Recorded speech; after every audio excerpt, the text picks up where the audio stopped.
Ces traces apparaissent souvent à la faveur de la nuit et parcourent des kilomètres. Elles commencent nulle part et s'arrêtent nulle part. Et semblaient apparaître au cours de la nuit, généralement dans la neige. Ça effrayait terriblement les gens. Les Sherpas parlent en effet de 3 espèces distinctes de Yétis. Alors comment relier ces empreintes à la créature? Correspondent-elles? Je ne pense pas. En 1958, au Népal, un Irlandais photographie un artefact étrange. Une main momifiée dont le cliché va intriguer tout l'Occident. En 1735, une paysanne du New Jersey accouche d'un 13e enfant, un être difforme.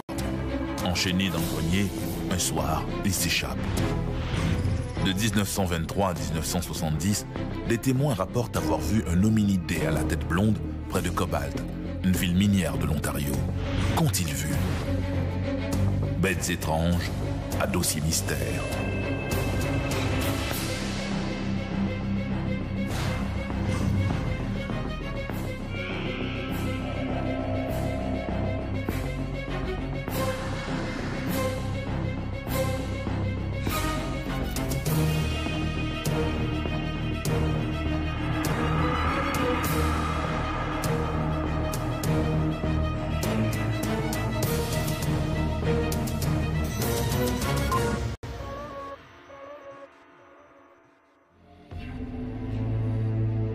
Régulièrement, la presse rapporte des rencontres avec des créatures incroyables, des monstres sortis tout droit d'un conte fantastique. Ce face-à-face que les témoins, eux, n'oublieront jamais, aurait été observé aux 4 coins du monde, des forêts de l'Amérique du Nord aux cimes enneigées de l'Himalaya.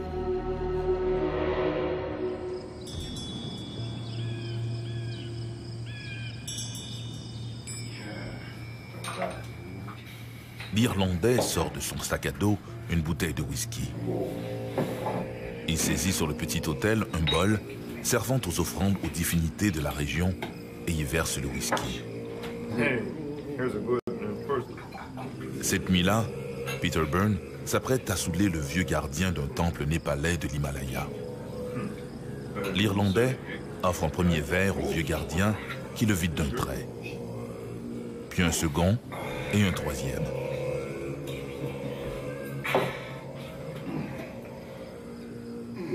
Puis, il attend que l'alcool fasse son effet. Dans un petit coffre sur l'autel se trouve l'objet de la convoitise de Peter Byrne. Et c'est ce vieux moine qui a la clé du coffre. Sans bruit, Peter s'approche du gardien sous-mort pour lui prendre la clé du coffre. Il est convaincu que la relique dans le petit coffre, une main momifiée squelettique d'une créature inconnue, va solutionner définitivement l'une des plus étranges énigmes du XXe siècle. Hélas, son geste insensé va au contraire amplifier la controverse sur l'existence d'un être aussi insaisissable que légendaire dans l'Himalaya. L'abominable homme des neiges.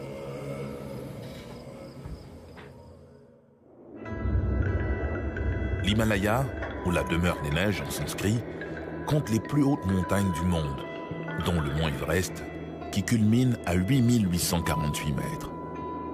Cette barrière, longtemps infranchissable, serait, selon la rumeur, l'habitat du Yéti. À la fin du XIXe siècle, les explorateurs et les aventuriers, partis à la conquête des dernières régions inexplorées du globe, propagent en Occident cette légende d'une créature mi-homme, mi-bête, racontée par les peuples et les peuplades de l'Himalaya. Peu d'observateurs étrangers ont cependant aperçu l'homme ours des neiges, qui deviendra en Occident, suite à une traduction erronée, l'abominable homme des neiges. L'histoire du Yéti remonte à sa première observation vers les années 1800.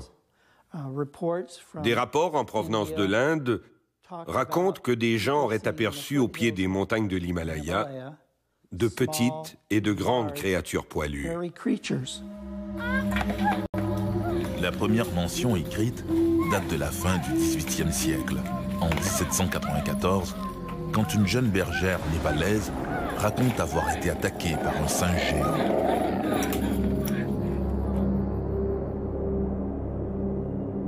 En En 1889, le lieutenant-colonel Lawrence Austin Waddell, chirurgien militaire, et l'un des premiers à étudier la langue et la culture tibétaine, attribue à un ours des traces de pas étranges qu'il a découvert dans le Sikkim.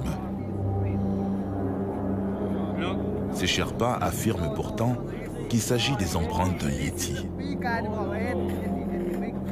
Tantôt semblable à un singe, tantôt à un ours, tantôt à un homme de la préhistoire, les récits varient quant à l'aspect de la créature.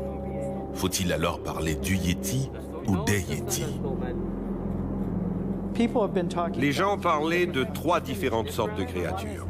L'une est franchement plus petite, c'est le petit yéti, mais celle qui inspire réellement la crainte, la peur chez les habitants de l'Himalaya, c'est le Matatek,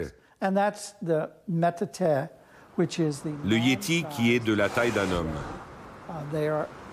Il a la même taille, il est plus costaud, plus râblé, et il effraie les gens. Il mange des yaks, il attaque des individus, et c'est celui qu'on retrouve régulièrement dans les rapports.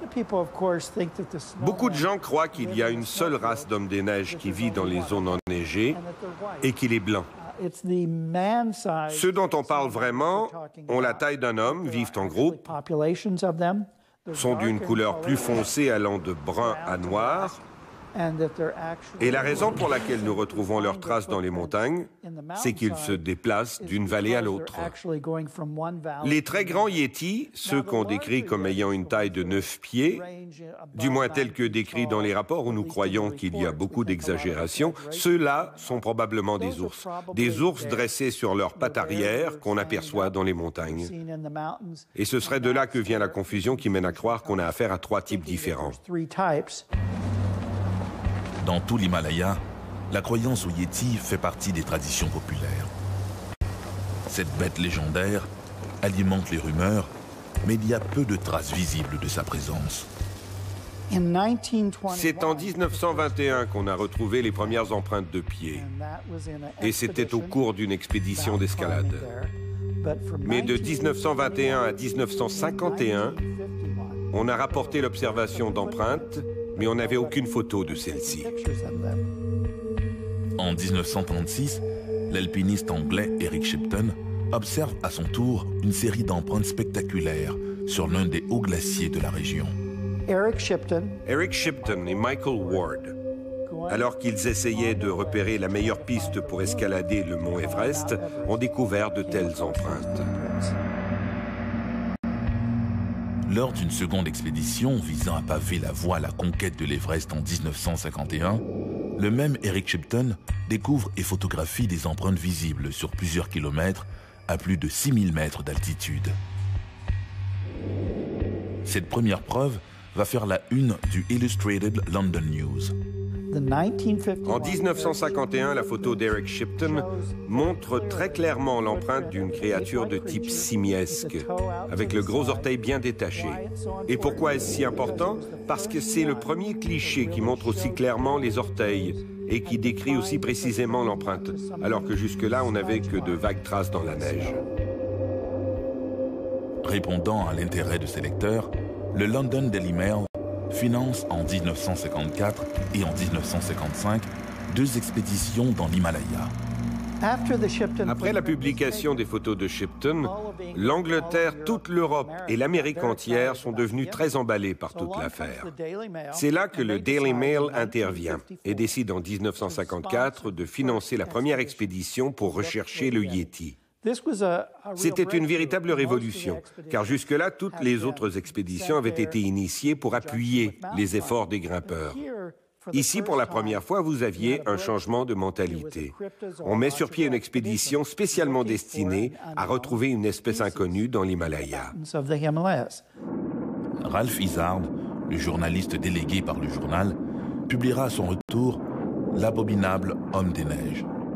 Le livre ne passe pas inaperçu, notamment pour Tom Slick, un milliardaire américain. Tom Slick était un millionnaire texan qui avait fait fortune avec le pétrole et le commerce du bœuf. Il était captivé par les mystères de l'histoire naturelle. Lors d'un voyage en Inde, il a entendu parler d'un homme singe dans l'Himalaya. Alors il a eu cette idée, s'il arrivait à découvrir le Yéti, il le ramènerait en Amérique et s'en servirait comme une sorte de créature hybride entre l'homme et le singe pour l'utiliser dans la recherche médicale. Les efforts infructueux du London Daily Mail pour découvrir le Yéti l'incitent à se rendre au Népal, là où Eric Shipton a vu des empreintes mystérieuses en 1937. Slick apprend de la bouche des villageois que de nombreux Yétis ont été récemment vus dans la région et qu'un chasseur professionnel, Peter Byrne, est de retour pour traquer la bête. Peter Byrne était un cultivateur de thé d'origine irlandaise. C'était également un aventurier et il était intéressé à faire financer ses expéditions par Tom Slick. Leur première rencontre a été le produit du hasard et s'est déroulée dans un bivouac au-dessus d'une tasse de thé dans l'Himalaya. Ils ont immédiatement sympathisé. Tom Slick aimait être en présence d'aventuriers. Alors ils se sont associés et ont organisé ces expéditions. Sur le chemin du retour, Slick est blessé dans un accident et sa condition ne lui permettra plus de revenir dans l'Himalaya. Cependant, en février 1958, Tom Slick finance une nouvelle expédition dans l'Himalaya. En 1958, en collaboration avec la Société zoologique de San Antonio et un autre millionnaire nommé F. Kirk Johnston, donc, Johnston et Slick unissent leurs ressources, envoient un groupe d'hommes, comme Jerome Russell, un naturaliste britannique, Peter Byrne, un aventurier irlandais, et tout un groupe de gens qui recherchaient des indices, des preuves dans la vallée. Alors ils se séparaient en différents groupes pour explorer la vallée. Leur objectif n'était pas de gravir les montagnes, mais de chercher les preuves de l'existence du Yéti. Durant des semaines, le groupe explore sans succès une vaste région du parc national Sagarmatha au Népal. Puis, un soir dans la région de Pangbosh, George Holton, le photographe de l'expédition, invite au campement un vieux moine qui leur raconte une histoire fascinante.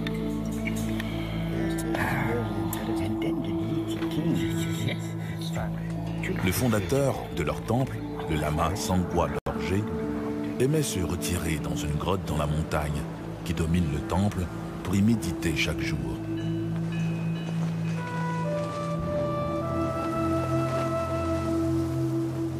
Un yéti qui occupait la caverne s'habitua à la présence pacifique du maître et au fil du temps, l'animal partageait sa nourriture avec le lama. À la mort du yéti, les moines rapportèrent sa main au temple pour la conserver. La main de Pangbosh était un artefact sacré qui servait au rituel et que l'on gardait précieusement dans les caves du monastère. En apprenant que la main momifiée serait toujours conservée, Peter Byrne demande et obtient du moine la permission de l'accompagner au temple pour la photographier. La main est conservée dans un coffre près de la représentation symbolique d'un scalp de yéti, comme on en retrouve dans plusieurs temples. Elle a la taille d'une main humaine et à en juger par son état de momification, elle doit être très ancienne. Byrne la photographie en y plaçant à côté sa montre bracelet pour donner une échelle de grandeur. Le cliché de la main de Pangbosh, la première jamais prise de l'artefact, est le point fort de cette expédition de 1958. Il a d'abord décrit la main comme étant très ancienne, de taille humaine.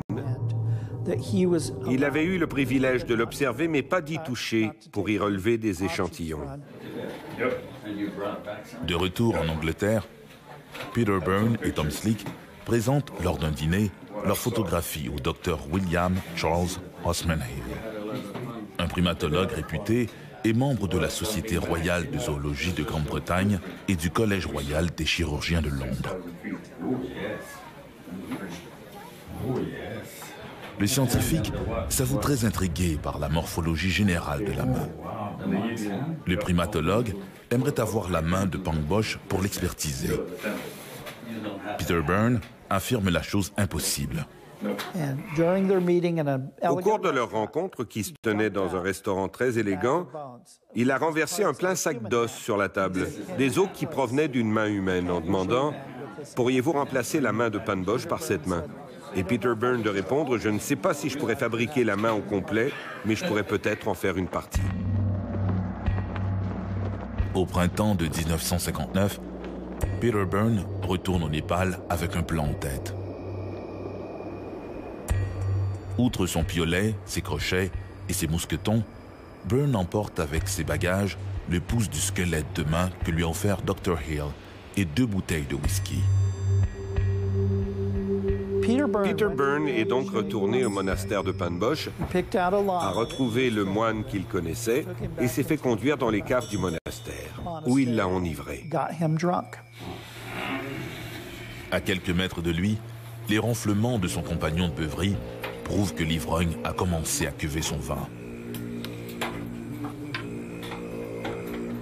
En silence, Byrne tourne son attention vers le petit coffre de bois. Le coffre, qui s'ouvre comme un livre, contient la main de squelette momifié qui serait, selon les moines, celle d'un Yéti, la preuve dont Byrne a besoin. Pendant que le moine dormait, Peter Byrne a sorti son sac secret d'os et il a pris des échantillons de la main de Pangboche. Un peu de peau, un peu d'os, et il les a remplacés par les os qu'il avait apportés, qu'il a attachés à la main. Le crime est presque parfait. Il ne reste qu'à faire entrer le doigt du Yéti en sol britannique. Au téléphone, Tom Slick lui confie que son vieil ami, James Stewart, est en safari depuis quelques semaines en Inde et que sûrement l'acteur accepterait de jouer pour le plaisir le rôle d'un contrebandier de pouces de Yéti. Il a donc rencontré Jimmy Stewart et son épouse Gloria Stewart dans un hôtel très chic en Inde. Peter leur a remis le paquet en leur demandant « Pourriez-vous remettre ça à l'Université de Londres au Dr. Osmond Hill ?» Jimmy Stewart lui a répondu « Bien sûr que je peux faire ça ». Le couple a donc repris l'avion vers Londres, mais à leur arrivée, ils se sont aperçus que leurs bagages avaient été égarés.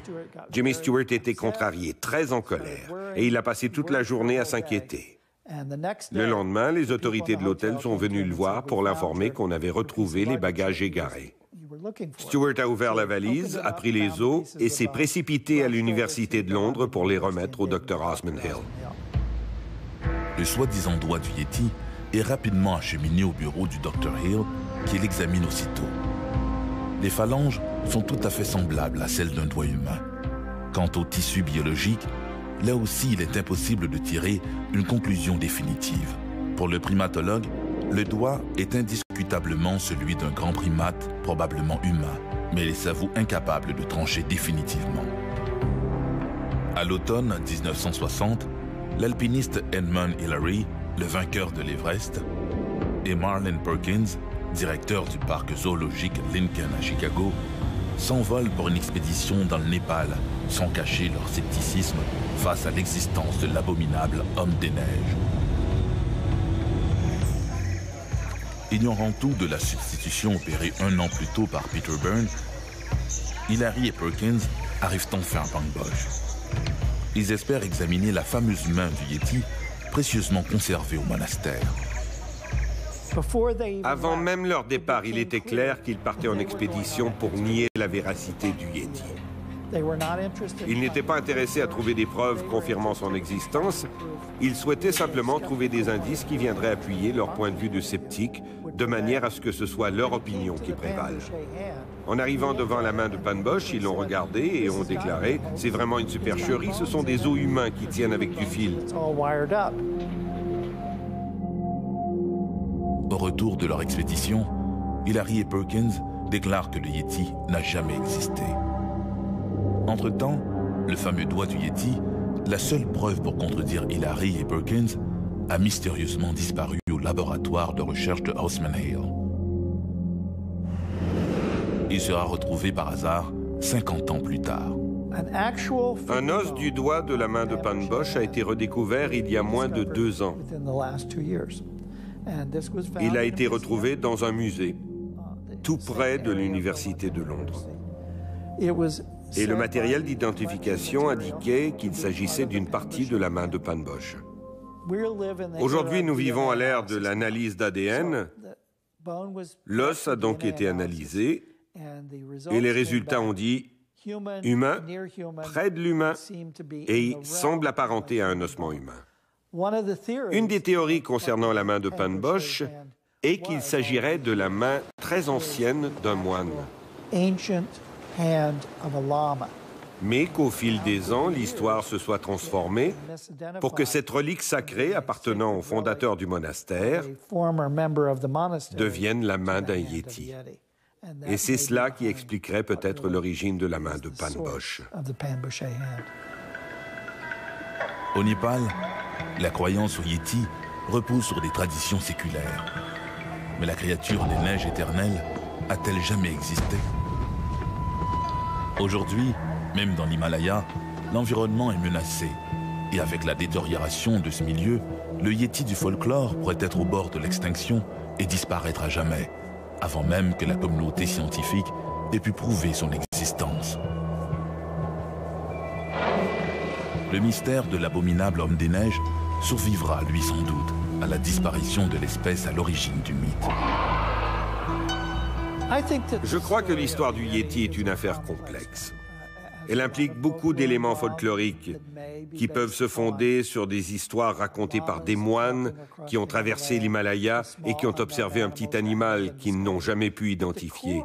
Mais le cœur de l'affaire, qui consiste à dire qu'il existe une créature de taille humaine qui ressemble à un homme poilu et qu'on appelle le yéti, pourrait, lui, être bien réel. Depuis des siècles, le yéti fait partie des contes folkloriques dans l'Himalaya.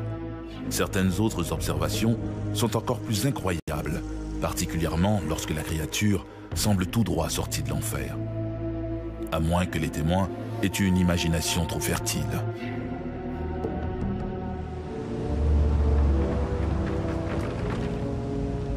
Les forêts de Pine Barrens au New Jersey, novembre 2004. 2 garçons, 2 jeunes frères, ont été s'amuser près d'une crique. Vers 16 h, les jeunes décident de rentrer en empruntant un sentier qui traverse la forêt de Pine Barrens. Chemin faisant, ils entendent des bruits de branchage derrière eux. Ils suspectent la présence d'un animal caché par les arbres. De là où ils se trouvent, ils ne peuvent rien voir. Mais ils ont de plus en plus l'impression qu'une bête les a pris pour proie. Ils tentent de dissimuler leur peur. Puis, comme ils se retournent pour la énième fois, ils la voient enfin. Elle est là, à moins de 4 mètres d'eux. Terrifiés, les jeunes prennent leurs jambes à leur cou et s'enfuient aussi vite qu'ils le peuvent, la bête sur les talons. Ils courent à perdre haleine sans se retourner. Ils aperçoivent enfin une éclaircie entre les arbres. Peut-être leur salut. À l'orée du bois, près de la route, ils jettent un dernier regard sur la forêt. La créature n'est plus là. Ils ont échappé au mystérieux diable du Jersey. Les forêts de Pine Barrens s'étendent au nord-ouest d'Atlantic City, dans le comté de Leeds. Elles couvrent quelques 1700 milles carrés, en plein cœur du New Jersey. Depuis des générations, on raconte que ces bois seraient l'antre d'une mystérieuse créature, le diable du Jersey. Au meilleur de notre connaissance, ce que nous pouvons dire, c'est que la légende du diable du Jersey remonte au XVIIe siècle, alors que Madame Leeds était sur le point d'accoucher et qu'elle a jeté un sort à l'enfant. Madame Leeds avait déjà donné naissance à 12 enfants et elle ne voulait pas accoucher une 13e fois. À sa naissance, elle lui a jeté un sort et l'a offert au diable. D'après la légende, Deborah Leeds aurait accouché à l'automne de 1735. Réalisant qu'elle vient de mettre bas un rejeton affreusement difforme, Madame Leeds l'offre au diable. À sa naissance, on raconte qu'il avait une queue pointue, peut-être même des ailes. Elle a caché l'enfant dans son grenier et l'a gardé là un moment, jusqu'à ce qu'il s'envole vers les Pine Barrens. Et de là est née la légende du diable du Jersey. Prise au premier niveau, l'affaire du diable du Jersey apparaît comme un simple conte folklorique et le serait sans doute demeuré s'il n'y avait pas eu toutes ces apparitions qui, au fil des ans, sont venues étayer la croyance qu'il y a bien quelque chose de mystérieux qui hante les forêts de Pine Barrens. Entre 1840 et 1841, de nombreuses bêtes sont retrouvées égorgées et affreusement mutilées. Évidemment, à cette époque, les villageois accusent le diable d'en être le responsable. En 1859, des témoins jurent avoir aperçu l'étrange créature à Haddonfield, puis à Bridgeton, à l'hiver de 1873-1874. Le meilleur moment pour apercevoir le diable du Jersey, c'est en janvier. Et dans les années 1920 et 30, des centaines de personnes ont affirmé avoir aperçu le diable du Jersey, particulièrement le 21 janvier. Et c'est ainsi à chaque année, le 21 janvier. En janvier 1909, la présence de la créature se fait sentir plus que jamais. Les cas de l'année 1909 sont particulièrement intrigants. Il y aurait eu plusieurs observations. Des groupes de pompiers auraient décrit un cheval volant de couleur orange, une créature volant au-dessus de leur tête. C'était vraiment un sujet de grande importance au plan médiatique. On raconte que plus de 200 personnes dans cette région du New Jersey auraient aperçu le diable de Jersey. Ces apparitions commencent dans la nuit du 16 au 17 janvier 1909. Cette nuit-là, plusieurs résidents de Woodbury entendent des hurlements qui ne peuvent associer à aucun animal connu. Dans la ville voisine de Trenton, un conseiller municipal, E.P. Whedon, réveillé au petit matin par les grattements d'un animal sur sa porte d'entrée, découvre dans la neige des empreintes mystérieuses, apparemment faites par des sabots fourchus. Un des détails qui ressort de ces observations de 1909, c'est ce que les gens ont appelé les empreintes du diable, les empreintes des sabots du diable. Elles étaient de forme circulaire, traversaient les cours et les toitures et semblaient apparaître au cours de la nuit, généralement dans la neige. Ça effrayait terriblement les gens. Le même jour, en soirée, un certain Tack Cousins quitte l'hôtel de Woodbury. Alors qu'il roule sur une route isolée, il entend un long sifflement. Ce n'est qu'à ce moment-là qu'il aperçoit une créature dans le ciel étoilé. Il déclara plus tard que la créature semblait entourée d'un nuage de fumée. À peu près au même moment, dans le même secteur, l'agent James Sackville termine sa ronde. Près de Bucking Street, son chien se met à grogner. L'agent se retrouve nez à nez avec une créature ailée. Sans hésiter, il fait feu en direction du monstre qui disparaît dans l'obscurité. Dans les jours qui suivent, des centaines d'empreintes mystérieuses sont rapportées. Celles-ci, semblables à des sabots fourchus, défient toute explication. On a relevé des empreintes du diable du Jersey, mais malheureusement, ces forêts abritent une multitude d'animaux sauvages, incluant des cerfs. En conséquence, il est très difficile d'affirmer qu'une de ces empreintes soit celle du diable du Jersey plutôt que celle d'un autre animal. Vous savez, nous vivons au royaume du canular, et il est bien possible que nous ayons affaire à un canular parce que, honnêtement parlant, personne n'a jamais vu un diable du Jersey en train de laisser ses empreintes. Alors comment relier ces empreintes et la créature? Correspondent-elles? Je ne pense pas. Les témoignages de rencontres avec une bête diabolique se multiplient depuis quelques semaines au New Jersey.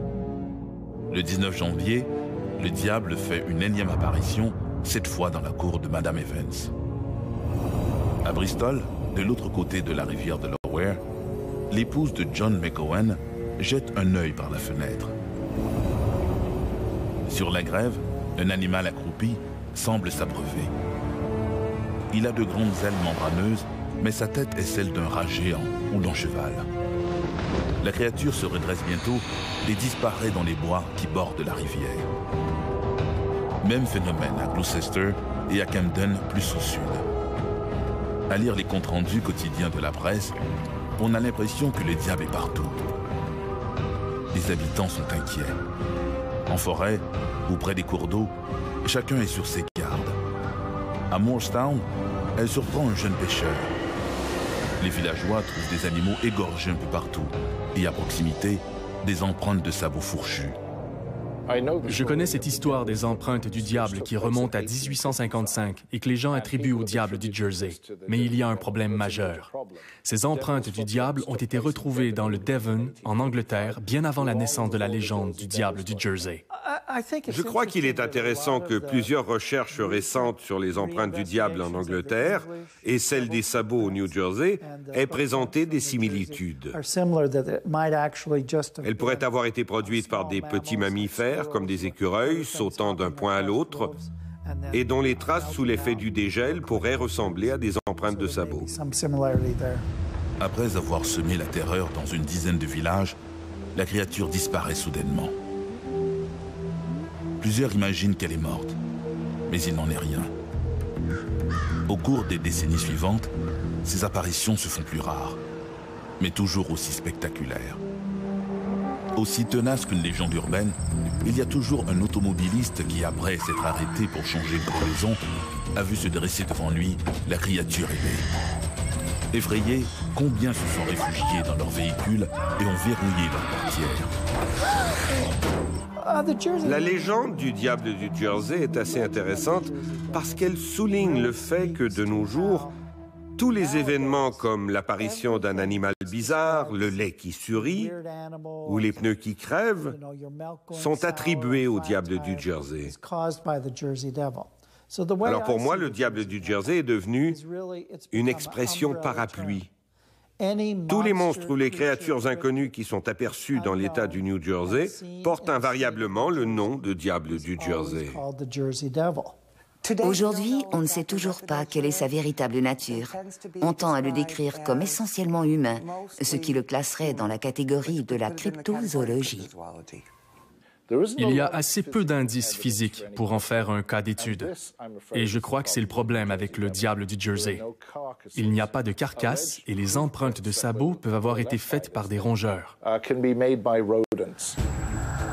En novembre 1951, les adolescents organisent une battue dans les bois près de la maison de John de Gibbston, où la veille, leur compagnon a été pris de convulsions après avoir vu une bête hideuse à la fenêtre.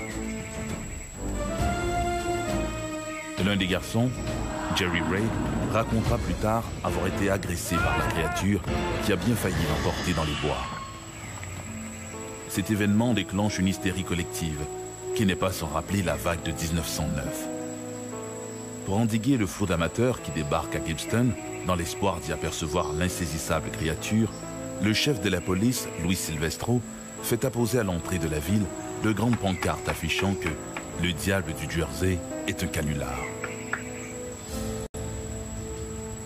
Malheureusement, les cas de 1909 étaient tous des canulars.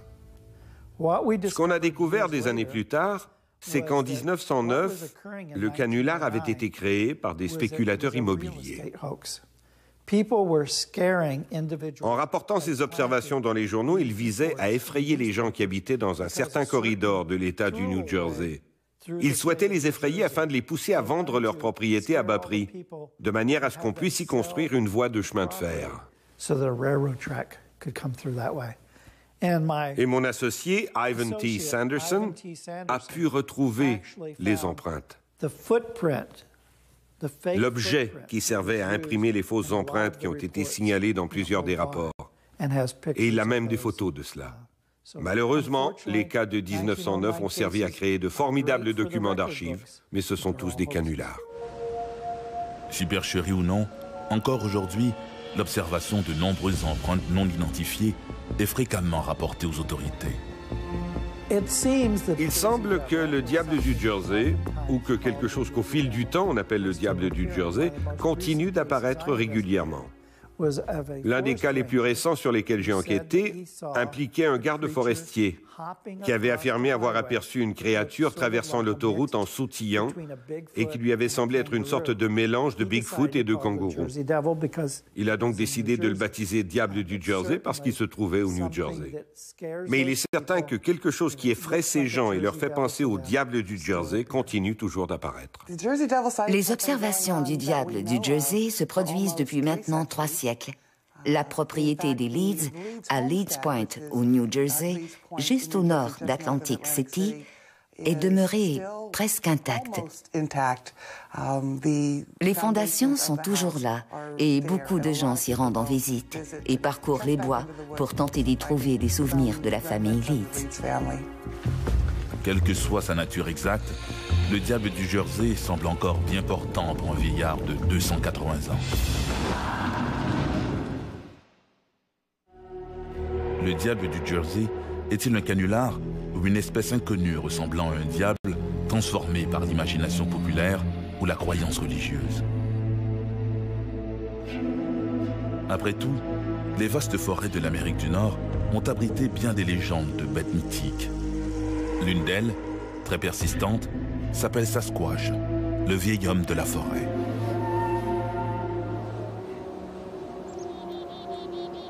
Le soleil est couché depuis peu.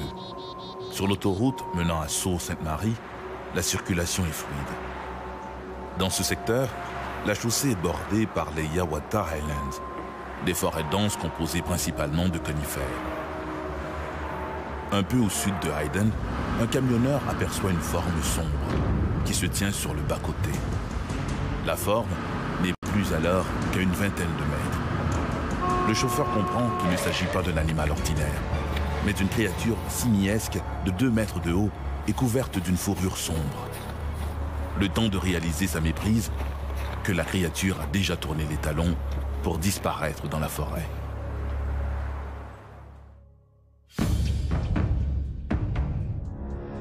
Dès leur premier contact avec les autochtones d'Amérique du Nord, les explorateurs européens ont été initiés à toutes sortes de légendes concernant des créatures effroyables cachées dans les forêts. En Amérique du Nord, les références historiques concernant le Bigfoot sont nombreuses. Il existe plusieurs rapports dans l'Est des États-Unis comme dans l'Est du Canada qui nous démontrent que depuis très longtemps, il y avait des Bigfoot ici. En langue algonquine, le nom qu'on lui donne est Windigo. Et le mot Windigo nous permet de mettre un nom sur une période de temps bien précise. Il existe un corpus de plus en plus étoffé de témoignages évoquant la présence dans les forêts de la côte est de l'Amérique du Nord, du Nouveau-Brunswick au New Jersey, d'une étrange créature simiesque, mi-homme, mi-animal. Les cryptozoologues, les spécialistes des animaux inconnus ou non reconnus de la science, la surnomment Bigfoot ou encore Sasquatch, un nom indigène qui signifie le vieil homme de la forêt. En fait, cette créature aurait été vue à peu près partout en Amérique du Nord. Il y a un mythe à propos du Sasquatch. Le Sasquatch existe uniquement dans la zone Pacifique, au nord-ouest. Mais en réalité, on a rapporté des observations de Sasquatch dans chacun des 48 États américains et dans toutes les provinces canadiennes, à l'exception de l'île du Prince-Édouard. Dans l'Est des États-Unis, c'est dans les montagnes où on retrouve la forêt boréale, ces montagnes qui occupent le tiers nord des États-Unis et le tiers sud du Canada, que se concentre l'essentiel des observations anciennes de Windigo et de Bigfoot. En Nouvelle-Angleterre, les montagnes Adirondacks seraient particulièrement propices à ce genre de rencontres. À Whitehall, dans la soirée du 24 août 1976, 3 adolescents ont rapporté avoir vu une créature simiesque de 2,5 mètres de haut près de la réserve de Ward Marsh. Celle-ci avait le corps couvert de longs poils foncés et émettait des cris stridents. Le lendemain, un fermier des environs a découvert des empreintes de pieds géants près d'une carcasse de cerf. Les marques étaient profondes et faisaient plus de 40 cm de long. Le même soir, un policier en congé et un agent patrouilleur de la police d'État se sont donné rendez-vous pour monter une veille. Vers minuit, ils ont aperçu une créature velue d'environ 2,5 mètres. L'un des agents a dégainé son arme, mais la créature semblait si humaine qu'il a été incapable de faire feu dans sa direction. Celle-ci s'est vite enfuie dans les bosquets où les deux hommes ont perdu sa trace. Lorsque vous êtes surpris par une telle créature, le réflexe naturel de l'humain est d'entrer en état de choc et d'être déconcerté. Les individus que j'ai interviewés et qui ont déclaré avoir tué un Bigfoot avaient tous très peur d'avoir contrevenu à une loi et d'avoir commis un homicide. Alors ils ont détruit le corps, ils l'ont brûlé, l'ont enterré, et c'est ce qu'on raconte. En Nouvelle-Angleterre, et plus au nord, en Ontario, des rencontres similaires sont rapportées. En février 1982, un policier a vu une bête traverser la chaussée juste devant son véhicule de patrouille. Elle a franchi les voies en 2 ou 3 enjambées seulement. Quand on observe uniquement 1 ou 2 Bigfoot, on les décrit comme étant jeunes. Mais dans les rapports où on a aperçu des groupes de 3 ou 4 Bigfoot, on les décrit comme étant plus vieux, une vieille femelle ou un vieux mâle qui semble appartenir à un groupe familial. Plus au nord, les forêts du Québec comptent aussi leur lot d'apparitions. À l'été de 2001, un technicien forestier de Saint-Fulgence a découvert sur les monts Valin, dans la région du Saguenay-Lac-Saint-Jean, des empreintes mystérieuses. De forme à peu près humaine, les traces faisaient plus de 45 cm de long. Informé de cette trouvaille inusitée, Yvon Leclerc, un cryptozoologue de Notre-Dame-du-Mont-Carmel, près de Trois-Rivières, s'est vite rendu sur place où il a pu faire des moulages des dites empreintes. Si par exemple vous observez une empreinte de Yéti, la forme classique de l'empreinte ressemble à une main humaine. Mais si vous observez une empreinte de Bigfoot, elle ressemble à un pied humain, avec les 5 orteils tous orientés dans la même direction. Dans les Adirondacks, dans les Ozarks, dans les Appalaches, la description générale de ces créatures de type Bigfoot est qu'ils sont multicolores, avec des taches plus claires sur différentes parties du corps. En Ontario, à Cobalt, nous avons des observations qui datent des années 1920-1940 d'une créature qu'on a surnommée Old Yellow Top. La première observation de cette créature date de 1906, à Violet Mine, tout juste à l'est de Cobalt, en Ontario.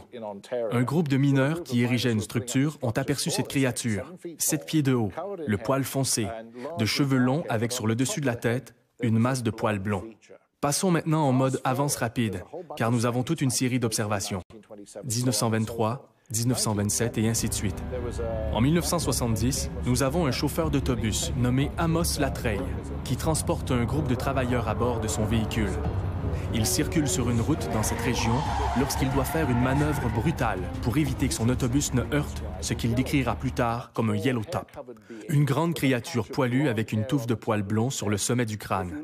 Si vous tenez compte du laps de temps qui s'est écoulé, il est phénoménal que cette créature, s'il s'agit bien du même animal, ait pu vivre durant 64 ans, à moins qu'on ait affaire à une famille de Sasquatch ayant une caractéristique génétique unique vivant au nord de l'Ontario. Si je me fie à mes dossiers, le Old Yellow Top de Cobalt en Ontario avait une fréquence d'apparition assez régulière. 1920, 1940, 1970, mais pas d'observation récente. Serait-il mort? Parce que durant toute cette période, on semble avoir affaire à une créature bien précise, avec une touffe de poils jaunes sur le dessus de la tête. Est-ce la même créature qui vieillissait? L'espérance de vie d'une créature de type Bigfoot serait-elle la même que celle des humains? Après 70 ans, la créature semble disparaître. Réel ou non, le Sasquatch ne cesse d'attiser la curiosité de tous. Pourrons-nous un jour en avoir le cœur net? Cela demeure un mystère.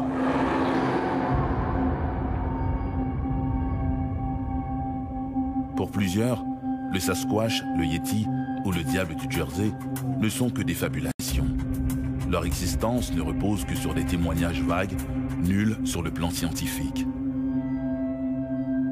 Des découvertes récentes en zoologie prouvent cependant que certaines espèces au centre de plusieurs traditions ont réellement existé des siècles avant d'être découvertes par des chercheurs et prouvées par la science.